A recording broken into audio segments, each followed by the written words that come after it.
after starting unit number 2. Okay, yesterday we had gone through some topics. Output primitives ये हमने कल देखा था, right? Output primitives में आपको already इसमें आपको ये बताया था कि output primitive by the name itself means you have to see something that can be displayed, right? So here a picture that can be described in several ways, as we had already learned this in unit number 1. So picture which can be displayed or which can be described, that can be done in 2 ways, that is the raster or in the form of random. But you already know that in random systems you have to scan from left to right and top to bottom, and as soon as the electron beam, isn't it, as soon as you remove the electron beam, the intensity of the pixels decay, right? क्योंकि phosphor जो रहता है वो अलग अलग quality का रहता है और अलग अलग फास्फर की क्वालिटी के टाइप के कारण जो डीके होना है, जो डीके रेट है, जो डीके होना है वो जल्दी से शुरू हो जाता है. तो जो डीके जल्दी से हो जाता है उसके कारण हमें क्या करना है, हमें उसके कारण हमारे जो फास्फर की क्वालिटी या तो उसको अच्छा रखना है या तो फिर हमें कंटिन्यूअसली इलेक्ट्रॉन बीम को पिक्सेल्स की पोजीशंस पे प्रोवाइड करना पड़ेगा ताकि वो फ्लिकर नहीं हो. रैंडम सिस्टम में क्या होता है, वहां पर हम डायरेक्टली पिक्चर की कोऑर्डिनेट की पोजीशंस पे काम करते हैं, डायरेक्टली लोकेशन पे हम लोकेट करते हैं. उसके कारण जो है कॉम्प्लेक्स जो फिगर्स रहते हैं, कॉम्प्लेक्स ऑब्जेक्ट्स रहते हैं, आप उसको भी अच्छे से डिस्प्ले करवा सकते हो, राइट. उसके बाद यदि मैं कलरिंग की बात करूं या शेप की बात करूं, तो पॉइंट जो है वो सबसे सिंपलेस्ट ऑब्जेक्ट होता है क्योंकि उसमें पिक्सल होते हैं. यदि मैं लाइन की बात करूं तो so many pixels combine and form a line. Line में बी स्ट्रेट, इट में बी डायगोनल, कैसी भी हो सकती है लाइन, हमने भी बनाई है बहुत सारी लाइंस, राइट. यदि मैं पॉलीगॉन की बात करती हूँ तो polygon are made up of lines. तो पॉलीगॉन जो है यहाँ पर वो कंप्लीट या बोल सकते हैं it is a closed figure. और आप जब भी कलरिंग की बात करते हैं तो कलरिंग आप केवल क्लोज्ड फिगर के अंदर ही कर सकते हो, राइट. तो हमने यही पढ़ा था कल की क्लास में कि पॉइंट जो वो होता है जो कि प्लेन, जिसकी पोजीशन जो है किसी भी प्लेन पर होती है, और पॉइंट हमेशा एक्स और वाई के फॉर्म में डिनोट होता है, where X is the horizontal distance and Y is the vertical distance. अब जो लाइन है, लाइन जो आपका लाइन सेगमेंट है, लाइन सेगमेंट में आपके 2 एंड पॉइंट्स होते हैं हमेशा, x1 y1 and x2 y2. और जो भी पर्टिकुलर लाइन की इक्वेशन है, either it is y is equals to mx plus c or it is y2 minus y1 into x minus x1 equals to x2 minus x1 into y minus y1. आपकी equation of line कोई भी हो वो satisfy करेगी आपकी, मतलब उसके जो कोऑर्डिनेट्स हैं, definitely coordinate will satisfy the equation of line. ये कल की क्लास में हमने इतना देख लिया था.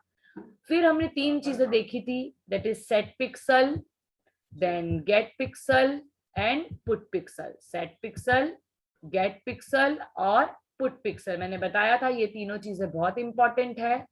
इन तीनों का मीनिंग यदि आप भूल गए हो तो एक बार फिर से रिवाइज करवा देती हूँ. जब भी हमें कोई पर्टिकुलर लाइन बनानी है और आपके पास स्टार्टिंग पॉइंट है और आपके पास सपोज एंडिंग पॉइंट है, स्टार्टिंग पॉइंट भी है और एंडिंग पॉइंट भी है, बट आपको इंटरमीडिएट पॉइंट, इस लाइन को कंप्लीट ड्रॉ करने के लिए यदि आपको इंटरमीडिएट पॉइंट को निकालना है तो इंटरमीडिएट पॉइंट को निकालने के बाद you store that intermediate point into a frame buffer. मतलब आप क्या करते हो, पहले तो उन पॉइंट को कैलकुलेट करोगे और कैलकुलेट करने के बाद आप स्टोर करोगे. तो that is done with the help of set pixel.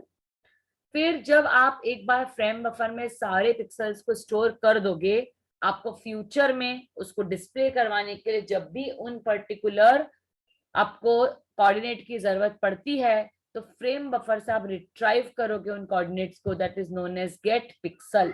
मतलब स्टोर्ड कोऑर्डिनेट पोजीशंस को रिट्राइव करना, that is the meaning of get pixel.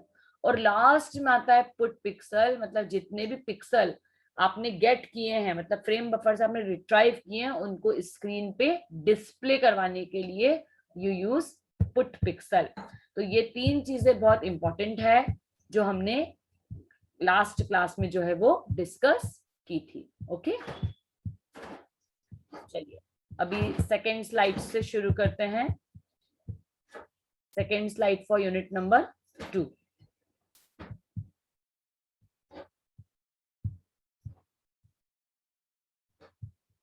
Visible है स्लाइड? Yes ma'am.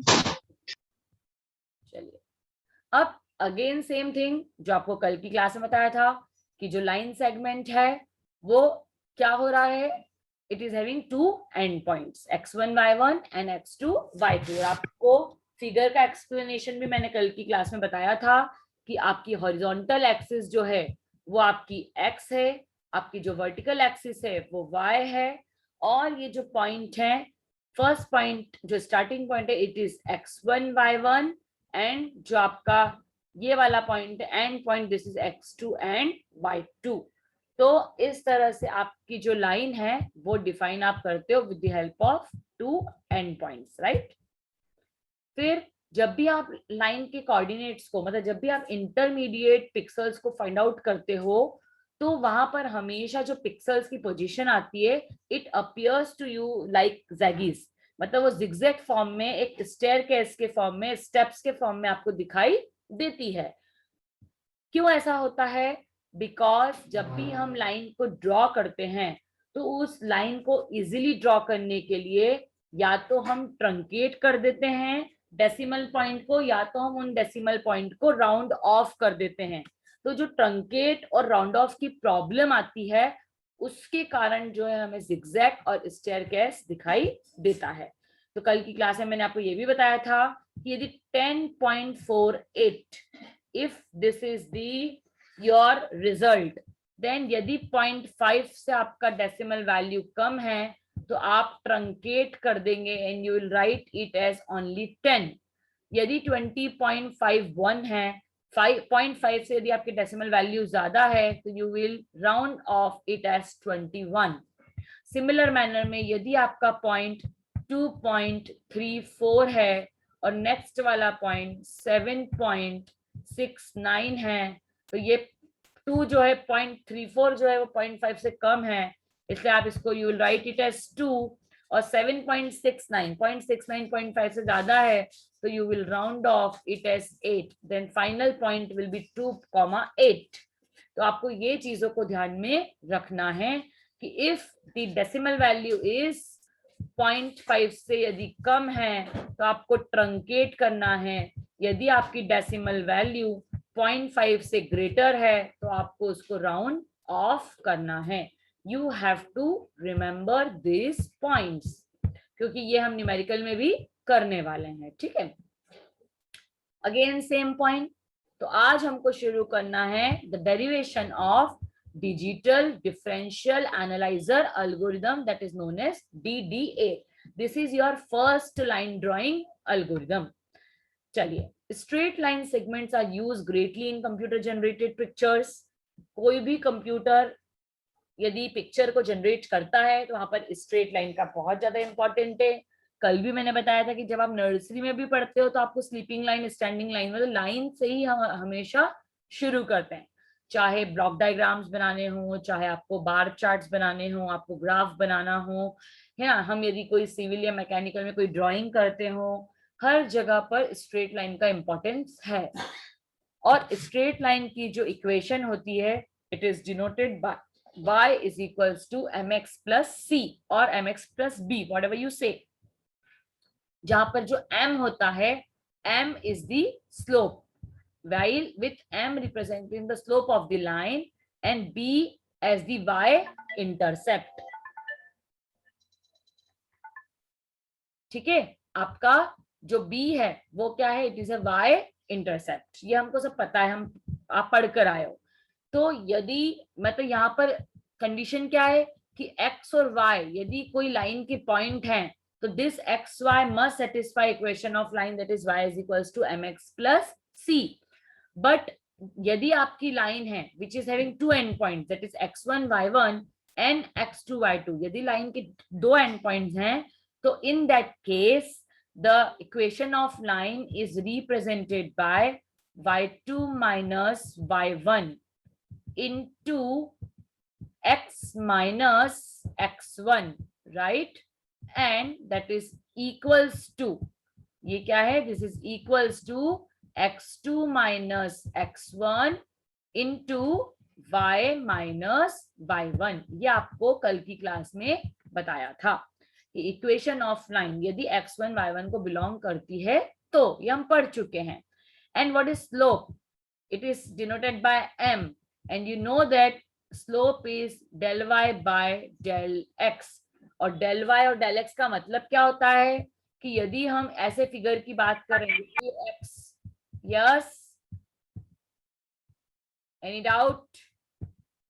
ओके, तो यदि हमारे ये x1 की पोजीशन है, ये हमारी x2 की पोजीशन है, ये यदि हमारी x3 की पोजीशन है, तो x2 और x1 के बीच का जो डिफरेंस है और जो x3 और x2 के बीच का डिफरेंस है, it is always same and it is denoted by y2 minus y1। इस तरह से आप इसको डिनोट करते हो। सिमिलरली जो डेल्टा x है, it is denoted by x2 minus x1। तो आप बोल सकते हो कि जो m है it is equivalent to del y by del x, और यहाँ पर del y की जो वैल्यू है वो y2 माइनस y1 है, और जो del x की वैल्यू है वो x2 माइनस x1 है। तो आप इसको क्रॉस मल्टीप्लाई कर सकते हो, और क्रॉस मल्टीप्लाई करने के बाद आपका ये पर्टिकुलर जो है वो रिजल्ट आएगा कि del y is equals to m into del x और del x equals to del y by m, क्योंकि क्रॉस मल्टीप्लाई करने के बाद आपको ये कंडीशंस आती है। ठीक, इतना हम कल की क्लास में देख चुके हैं। अभी हम शुरू करेंगे DDA लाइन ड्राइंग एल्गोरिथम, जो सबसे इंपॉर्टेंट है, एग्जाम पॉइंट ऑफ व्यू से भी बहुत इंपॉर्टेंट है, और इस पे बेस्ड न्यूमेरिकल तो हमेशा आता ही है। क्लियर? सिंपलेस्ट भी है ये, जितने भी लाइन ड्राइंग एल्गोरिथम हम पढ़ने वाले हैं उनमें ये थोड़ा सा सिंपलेस्ट है। चलिए, अब DDA लाइन ड्राइंग एल्गोरिथम, सबसे पहले हम देखेंगे full form of DDA। Full form है DDA का डिजिटल डिफरेंशियल एनालाइजर एल्गोरिथम। अब डिजिटल डिफरेंशियल एनालाइजर, तो सबसे पहले तो इसको DDA क्यों बोला? सबसे पहले यहाँ पर वर्ड आया है डिजिटल। कौन बताएगा what is the meaning of digital? What is the meaning of digital?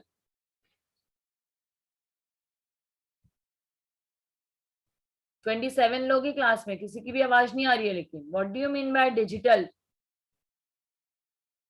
लगता है सुना नहीं है कभी डिजिटल वर्ड। हाँ, मैंने सुना तो है डिजिटल का, तो सुना है, सब्जेक्ट भी पढ़ा है डिजिटल से रिलेटेड, पर पता नहीं है, राइट? मैम डेफिनेशन नहीं मिल रही प्रॉपर कि क्या बोल 0 1 के फॉर्म में, in the form of 0 and 1 या यस और मैम। कंप्यूटर ग्राफिक्स में 0 और 1 क्या होता है? कंप्यूटर ग्राफिक्स में X and Y क्या होता है? if the pixel is 0, it means in off condition।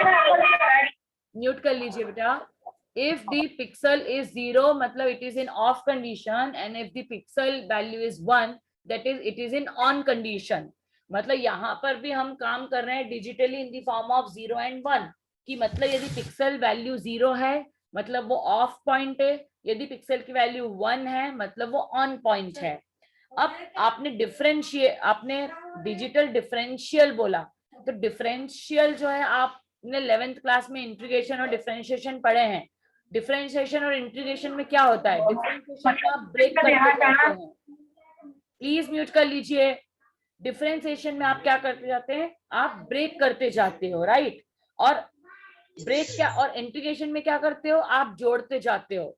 तो यहाँ पर भी आप देखना कि हम किस तरह से, जब हम ये पढ़ेंगे तो हम किस तरह से डिफरेंशिएशन करने वाले हैं। और एनालाइजर मतलब वन हु एनालाइजेस, मतलब आप ओवरऑल जो है एनालाइज करेंगे सिस्टम को कि वो किस तरह से वर्क करके लाइन को आगे बढ़ा रहा है, हम कैसे एक कंप्लीट लाइन बना लेंगे with the help of 2 and points. तो आप हमेशा ध्यान रखना डीडीए का फुल फॉर्म होता है डिजिटल डिफरेंशियल एनालाइजर। ये ऐसा एनालाइजर है जिसमें हम डिफरेंशिएशन का यूज करेंगे, मतलब हमारी इक्वेशन को ब्रेक कर करके हम रिजल्ट को फाइंड आउट करेंगे। It is why it is an incremental method. क्यों इंक्रीमेंटल मेथड है? क्योंकि आप 0 से शुरू करके 6,6 तक जाओगे, मतलब इंटरमीडिएट पॉइंट आप बीच के कैलकुलेट करोगे। It is an incremental method of scan conversion of line. Scan conversion अभी मैंने बताया नहीं है, वो मैं बाद में बताऊंगी। In this method, calculation is performed at each step, but by using result of previous step. This is the main thing which you have to, सबसे important point है जो आपको याद रखना है कि नेक्स्ट कैलकुलेशन आपको निकालना है तो उसके लिए आपको प्रीवियस कैलकुलेशन को ध्यान में रखना है।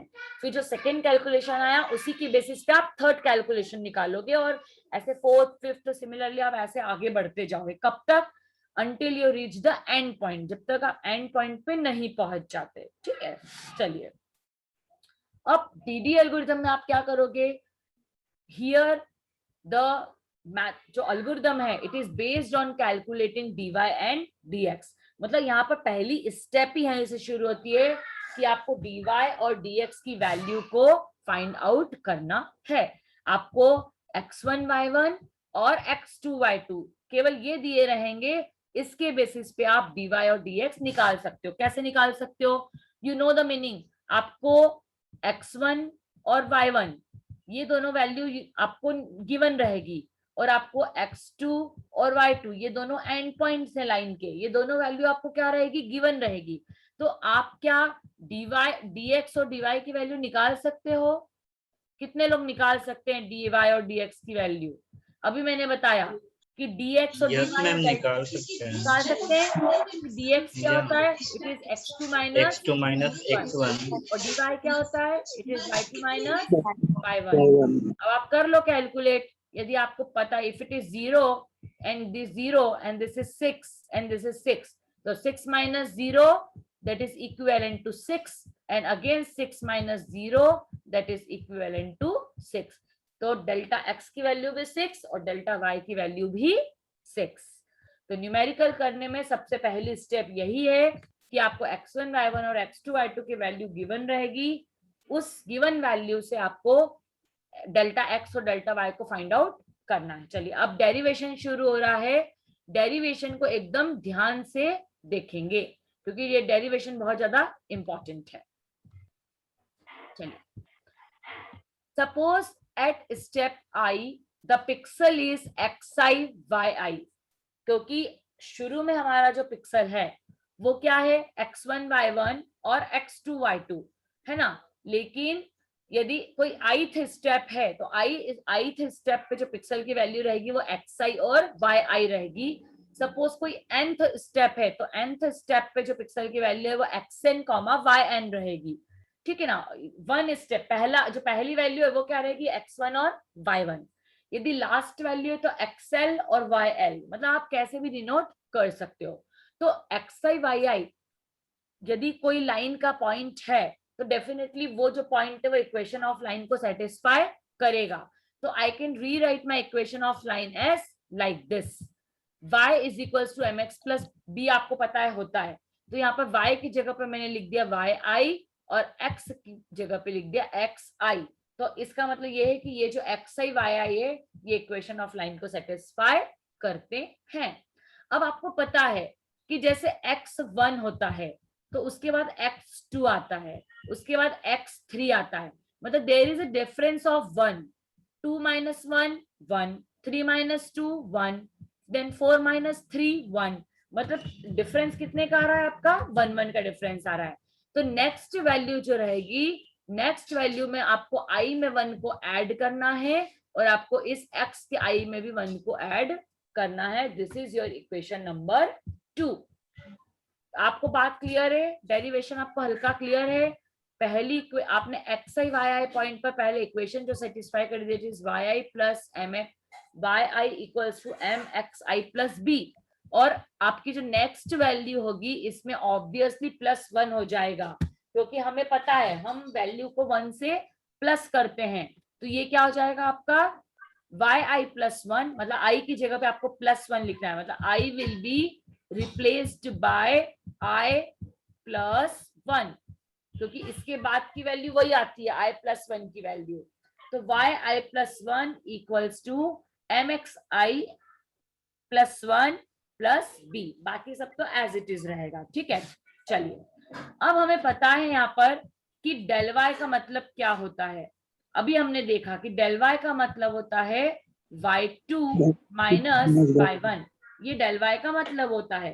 पर अभी हम किसकी टर्म में पढ़ रहे हैं, i की टर्म में पढ़ रहे हैं, मतलब y1 तो क्या हो जाएगा मेरा yi हो जाएगा, isn't it? y1 will be yi, और y2 जो है y i के बाद में रहेगा, इसलिए this will become yi +1।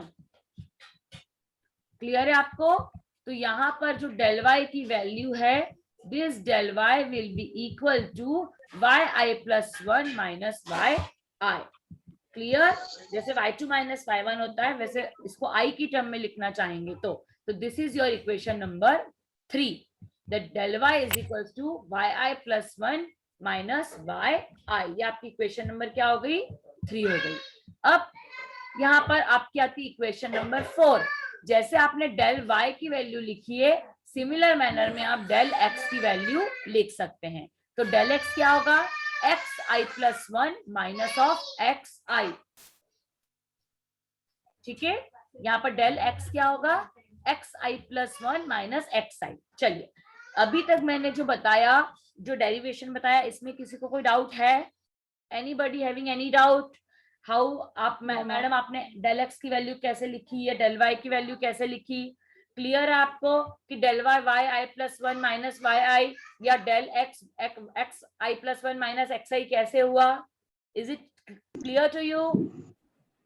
Yes, ma'am. Yes, ma'am. चलिए, अब इसके बाद हमने क्या किया, हमने हमारा जो रिजल्ट लिखा वो yi +1 की टर्म में लिखा, मतलब ये जो माइनस का yi है, जब इसको मैं राइट हैंड साइड में लेके जाऊंगी तो ये प्लस का yi बन जाएगा। तो यहाँ पर मेरी इक्वेशन जो मैंने यही लिखी है कि yi +1 इक्वल्स टू yi प्लस डेल y, यहाँ से ये इक्वेशन मेरी आई है। क्लियर? यस और no? Yes, ma'am. Yes, ma'am. अब आपको Yes, ma'am. अब आपको क्या हो, आपको डेल y की वैल्यू तो पता है। What is del y? Del y क्या होता है, हमने अभी लास्ट स्लाइड में देखा था। What is del y? Del y होता है m इंटू डेल x। इससे निकाला आपने, इसी से निकाला। ये डेल y है तो इसको x को आपने m के साथ इंटू कर दिया, तो डेल y की value m into del x हो गई। तो ये m इंटू डेल x की वैल्यू मैंने यहाँ पर रख दी। सपोज इसको इक्वेशन नंबर आई दे दो आप, ठीक है, इसको इक्वेशन नंबर आई दे दो, तो आप यहाँ लिख सकते हो कि put the value of del y from equation number I. ठीक है, तो यहाँ पर डॉट डेल्टा y की जो वैल्यू है वो क्या है, m इंटू डेल्टा x। तो यहाँ पर डेल y की जगह में मैंने ये लिख दिया m into delta x। Clear है? तो इस इक्वेशन को वापस से मैंने रीराइट कैसे कर दिया, yi +1 equals to yi plus m into delta x। अब अगेन मैं फिर से लिख सकती हूँ इसी इक्वेशन नंबर आई से। यहाँ पर डेल्टा x की वैल्यू क्या होगी, जो डेल्टा x की वैल्यू होगी वो हो जाएगी डेल्टा y बाय m। जो आपकी डेल्टा x की वैल्यू हो जाएगी वो हो जाएगी डेल्टा y बाय m। तो सिमिलरली डेल्टा x की value delta y by m हो गई। तो ये वाली जो इक्वेशन है इसको आप इस तरह से रीराइट कर सकते हो। एक मिनट, हाँ देखिए, डेल्टा x की वैल्यू क्या हो गई आपकी, डेल्टा y बाय m, और ये जो xi +1 है इसको आप इस तरह से रीराइट कर सकते हो कि xi +1 equals to xi plus delta x, और डेल्टा x की वैल्यू आप यहाँ से इसमें पुट कर दीजिए, that is delta y by m। ठीक है, क्लियर है? मतलब आपकी दो पॉइंट कौन कौन से हो गए, you can suppose it as equation number 5 and suppose this is equation number 6। ये xyi +1 है 5 नंबर वाला, और 6 नंबर वाला xi +1 है। इन दोनों को मैंने डेल्टा m और डेल्टा y की टर्म में है जो है वो लिख लिया है। ठीक है, चलिए अब अपने को जो डीडीए एल्गोरिदम है, हमें डीडीए एल्गोरिदम पे मेन तो एम्फेसाइज करना है, क्योंकि अभी नेक्स्ट अभी जो हम मतलब जो न्यूमेरिकल करेंगे वो इसी एल्गोरिदम पे बेस्ड न्यूमेरिकल करने वाले हैं। तो आप स्टेप्स बिल्कुल कॉपी पेन बिना लिए कोई नहीं बैठेगा। जो बिना कॉपी पेन लिए बैठा उसको कुछ भी समझ में नहीं आएगा, क्योंकि मैं हर एक स्टेप 1 बाय 1 बहुत अच्छे से बताने वाली हूँ। तो आप कॉपी पेन बिल्कुल लेके बैठिएगा मेरे साथ, हर एक स्टेप को खुद सॉल्व करना, आपको कोई दिक्कत नहीं आएगी न्यूमेरिकल को अंडरस्टैंड करने में और अलगो को अंडरस्टैंड करने में। और यही जो एल्गोरिदम है, अभी मैंने ये ऑलरेडी अपलोड कर दिया है गूगल क्लासरूम पे, इसी एल्गोरिदम से आप 5th नंबर का प्रैक्टिकल जो है वो बनाओगे, क्योंकि उसमें यही एल्गो यूज होगा। चलिए कैसे, अभी अपन देखते हैं। देखो सबसे पहले क्या करना है, आपको एल्गोरिदम को आपको स्टार्ट करना है। ठीक, आपने एल्गोरिदम को स्टार्ट कर लिया। अब यहाँ पर आप क्या करोगे, x1 y1 x2 y2 ये यूजर से आप ऑलरेडी इनपुट ले लोगे। ठीक है ना, क्या क्या इनपुट ले लोगे यूजर से, x1 y1 और x2 y2। अब मैं यहाँ पर साथ साथ में न्यूमेरिकल भी आपको समझाती जाती हूँ। सपोज यूजर ने एंटर किया x1 y1 जो है वो एंटर किया 0 0। सपोज यूजर ने x2 y2 जो एंटर किया वो किया 6 6। ठीक है, तो अब ये वैल्यू यूजर ने एंटर कर दी, इसलिए मैंने ये वैल्यू यहीं पर लिख दी स्टेप नंबर 3 पर। तो अब मुझे कैलकुलेट करना है dx की वैल्यू। तो dx की वैल्यू को मैं कैलकुलेट कैसे करूंगी, x2 माइनस x1। तो x2 क्या है मेरा 6 और x1 क्या है मेरा 0। तो 6 minus 0 equals to 6। Similar manner में मेरा जो dy है ये वाला, सॉरी dy क्या है y2 माइनस y1, मेरा y2 क्या है 6। तो again 6 minus 0 that will be equal to 6। मतलब मेरी डेल्टा x की जो वैल्यू है वो भी 6 आ गई, मतलब जो डेल्टा x की वैल्यू है वो भी 6 आ गई, और जो डेल्टा y की वैल्यू है वो भी मेरी क्या आ गई 6। यहां तक किसी को कोई डाउट है? No ma'am. No, ma'am. चलिए अब आपको क्या करना है, एक मेन स्टेप, ये one of the main step है। आपको फाइंड आउट करना है वैल्यू ऑफ लेंथ। लेंथ मतलब कितनी देर तक आपको न्यूमेरिकल चलाना है। मतलब आप ये बोल सकते हो C++ की टर्म्स में कि आपके लूप की वैल्यू, आपके लूप की वैल्यू कितनी होनी चाहिए, कितने टाइम आपको लूप को रन करना है, ये डिसाइड करता है लेंथ। मतलब हम क्या लेंथ निकालेंगे जिससे हमारा जो न्यूमेरिकल है वहां जाकर स्टॉप हो जाएगा। मतलब मुझे 0 0 से शुरू करना है, मुझे कितनी बार करना पड़ेगा कि मेरी आंसर जो है वो 6,6 आ जाए। तो लेंथ कैसे निकालेंगे अब हम ये देखते हैं। आपके पास dx की वैल्यू है, आपके पास dy की वैल्यू है, दोनों की वैल्यू 6 है। आप दोनों की वैल्यू को कंपेयर कर लो, दोनों में से जो वैल्यू बिग होगी दैट विल बी लेंथ। मैं फिर बता रही हूँ, डेल्टा x की वैल्यू और डेल्टा y की वैल्यू, दोनों में से जो वैल्यू बिग होगी, जो वैल्यू बड़ी होगी उसको आप मानोगे लेंथ। अब यहाँ पर तो दोनों वैल्यू इक्वल है, तो आप किसी को भी लेंथ मान लो, डेल्टा x को भी लेंथ मान सकते हो और डेल्टा y को भी लेंथ मान सकते हो। चलिए क्लियर। तो यहाँ पर जो मेरी लेंथ है, तो मैंने लेंथ सपोज y को मान लिया, तो मेरी लेंथ क्या हो गई यहाँ पर, my length is equivalent to 6। अब स्टेप नंबर 7, ये थोड़ी सी अलग स्टेप है। यहाँ पर आपको इनिशियल पॉइंट जो है आपका वो क्या है, आपका 0,0, लेकिन इस पॉइंट को 6,6 तक बढ़ाने के लिए हमें इस वैल्यू में कुछ ऐड करना पड़ेगा, तभी तो हम 6,6 तक पहुंच पाएंगे। तो इसको बोलते हैं हम x इंक्रीमेंट और y इंक्रीमेंट, कि हमें कितना x और y में इंक्रीमेंट करना पड़ेगा। आपको बात आ रही है मेरी समझ में? आपको x और y में कितना इंक्रीमेंट करना पड़ेगा ये आपको यहाँ पर डिसाइड करना है। तो इसको x इंक्रीमेंट और y इंक्रीमेंट निकालने के लिए जो फॉर्मूला होता है वो फॉर्मूला होता है dx बाय लेंथ और dy बाय लेंथ। तो dx की जो वैल्यू है, मेरी dx की वैल्यू क्या थी यहाँ पर 6 और लेंथ की वैल्यू भी क्या है मेरी 6। तो 6 divided by 6 that is equals to 1। 6 divided by 6 that is equals to 1। अब मेरी जो dy की वैल्यू है वो भी क्या है 6 और मेरी जो लेंथ अगेन वो क्या है 6, तो that is also equals to 1। मतलब मेरा x इंक्रीमेंट की वैल्यू जो है वो 1 हो जाएगी और जो मेरी y इंक्रीमेंट की वैल्यू है वो भी क्या हो जाएगी 1। इस फॉर्मूले में हमने वैल्यू रख के ये 1 और 1 का आंसर निकाल लिया। ठीक, अब हमें यहाँ पर करना है स्टेप नंबर 8 में सेट पिक्सल।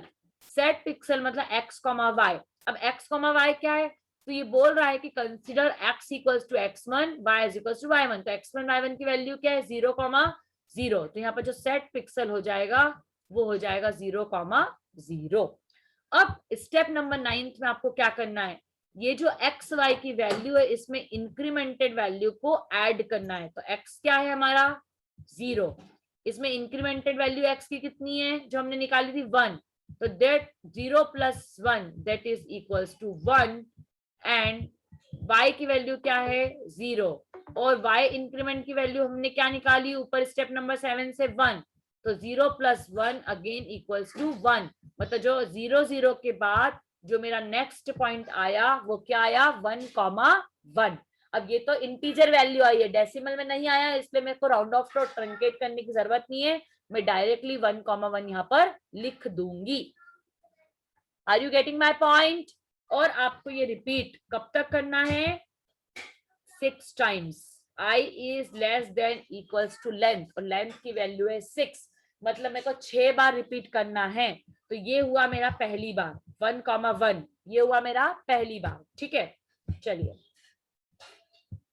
अब फिर से बता रही हूँ पूरा बता रही हूँ। देखो आपको क्वेश्चन कैसे आएगा एग्जाम में, calculate the points between starting point 0, 0 and ending point 6, 6। इस तरह से आपको एग्जाम में क्वेश्चन आएगा। तो सबसे पहली स्टेप आपको करना है x1, y1 को 0, 0 असाइन करना है, x2, y2 को आपको 6, 6 असाइन करना है। फिर आप डेल्टा x और डेल्टा y की वैल्यू को कैलकुलेट कर लोगे। डेल्टा x होता है x2 minus x1 that is 6 minus 0 equals to 6 और डेल्टा y होता है y2 minus y1 equals to 6 minus 0 equals to 6। दोनों वैल्यू इक्वल है, मतलब आप लेंथ को कोई भी वैल्यू मान सकते हो, जो बड़ी वैल्यू है हमको उसको लेंथ मानना है। तो हमने ऐसा बोल दिया कि डेल्टा x डेल्टा y दोनों इक्वल है, दोनों 6 है, तो लेंथ जो है वो हमारी 6 हो गई। ठीक, अब हमें x इंक्रीमेंट निकालना है, तो ये होता है dx बाय लेंथ और dy by length y increment. तो 6/6 1 और 6/6 1। ठीक, और हमको सेट पिक्सल x, y करना है, मतलब x, y की जो इनिशियल वैल्यू है वो है 0, 0। इतना मैंने आपको लास्ट स्लाइड में भी बता दिया था, राइट। अब मुझे उसके बाद आपको बताना है स्टेप नंबर 9। यहाँ पर x होता है x प्लस x इंक्रीमेंट, तो x की वैल्यू है 0। ये देखो ये x और y की वैल्यू, ये x और y की वैल्यू, ये x इंक्रीमेंट और ये y इंक्रीमेंट की वैल्यू है। फॉर्मूला है मेरा x प्लस x इंक्रीमेंट, तो x की वैल्यू 0 और x इंक्रीमेंट की वैल्यू 1, तो ये आ गया मेरा 1। Similarly y is equals to y plus y increment, तो y की वैल्यू 0 और y इंक्रीमेंट की वैल्यू 1, मतलब 0 प्लस 1, 1। तो पॉइंट मेरा आ गया 1, 1। ये मेरा फर्स्ट स्टेप हो गई। मुझे कितनी बार करनी है 6 टाइम। देखो मैंने 6 बार कर रखा है। अब हमने पढ़ा था डीडीए में कि आपको लेटेस्ट वैल्यू को कैलकुलेट करना है। लेटेस्ट वैल्यू को कैलकुलेट करना है मतलब अगेन x की जो वैल्यू होगी, x का फॉर्मूला क्या है हमेशा ध्यान रखेंगे, x का फॉर्मूला क्या है x plus x increment, right. ये हमने पिछली वाली स्लाइड में देखा। और y का फॉर्मूला क्या है y प्लस y इंक्रीमेंट, ये हमारा y का फॉर्मूला है, इजंट इट। तो अब x की वैल्यू क्या हो गई यहाँ पर, अब 0 नहीं रही है x की वैल्यू, अब x की वैल्यू क्या हो गई, हमने यहाँ पर सेट पिक्सल कर लिया 1, 1, मतलब x की वैल्यू हो गई है मेरी 1 और मेरा x इंक्रीमेंट तो हमेशा 1 ही रहेगा, तो 1 प्लस 1 इक्वल्स टू 2। वैसे सिमिलरली y की वैल्यू हो गई है मेरी 1 और y इंक्रीमेंट हमेशा क्या रहेगा 1, तो 1 प्लस 1 इक्वल्स टू 2। तो ये x की वैल्यू 2, y की वैल्यू 2, तो मेरा पॉइंट बन गया 2, 2। ये मेरी सेकेंड स्टेप हो गई, सेकेंड टाइम इटरेशन में हुआ। अब मुझे थर्ड टाइम करना है, तो लेटेस्ट वैल्यू x की 2, 2 प्लस 1 3, 2 प्लस 1 3, तो 3, 3, ऐसे 4, 4, 5, 5 और देखो 6th नंबर पे आपका 6, 6 आ गया, मतलब आपकी लाइन पूरी बन गई from 0, 0 to 6, 6। This is how DDA line drawing algorithm works. ये तरीका है जो मैंने आपको बताया है अल्गोरिदम के साथ कि डीडीए लाइन ड्राइंग काम कैसे करता है, and it is very very very important from the exam point of view. Last 2.5 minute बचे हैं, मैं एक और क्वेश्चन बता रही हूँ 2,3 to 6,15। आप भी ट्राई करना घर पर, आपको आएगा कि नहीं आएगा, फिर हम नेक्स्ट मंडे को बात करेंगे। तो यहाँ पर x1 की वैल्यू 2 हो गई, y1 की वैल्यू 3 हो गई, x2 की वैल्यू 6 हो गई, y2 की वैल्यू 15 हो गई। तो हम पहले निकालेंगे dx dy that is x2 minus x1 that is 6 minus 2 4, और y2 minus y1 that is 15 minus 3 that is 12। अब 4 और 12 में से बड़ा कौन है? 12, 4 12 में से बड़ा कौन है? 12। मतलब लेंथ क्या हो जाएगी? 12 हो जाएगी। अब आ जाओ स्टेप नंबर 7 पर, आपने ये निकाल लिया लेंथ इक्वल्स टू 12।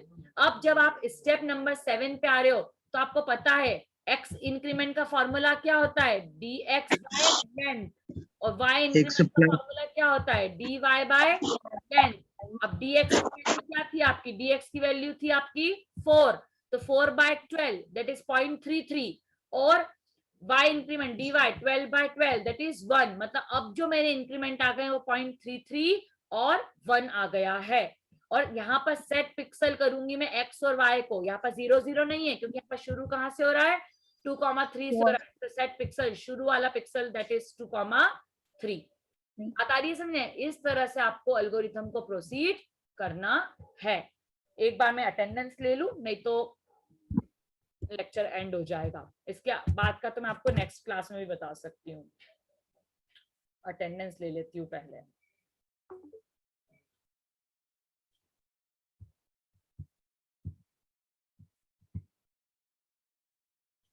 चलिए ठीक, अब मैं इसकी नेक्स्ट स्लाइड बताती हूँ। देखिए अब इसमें क्या हुआ, वही किया मैंने। सबसे पहले formula x equals to x plus increment, x की वैल्यू क्या है 2 और x इंक्रीमेंट की वैल्यू क्या है 0.33, तो ये हो गया 2.33। वैसे y जो है वो 2,3 था, तो 3 + 1 दैट इज 4। तो पहला पॉइंट मेरा हो गया 2,4। आपको कब तक करना है?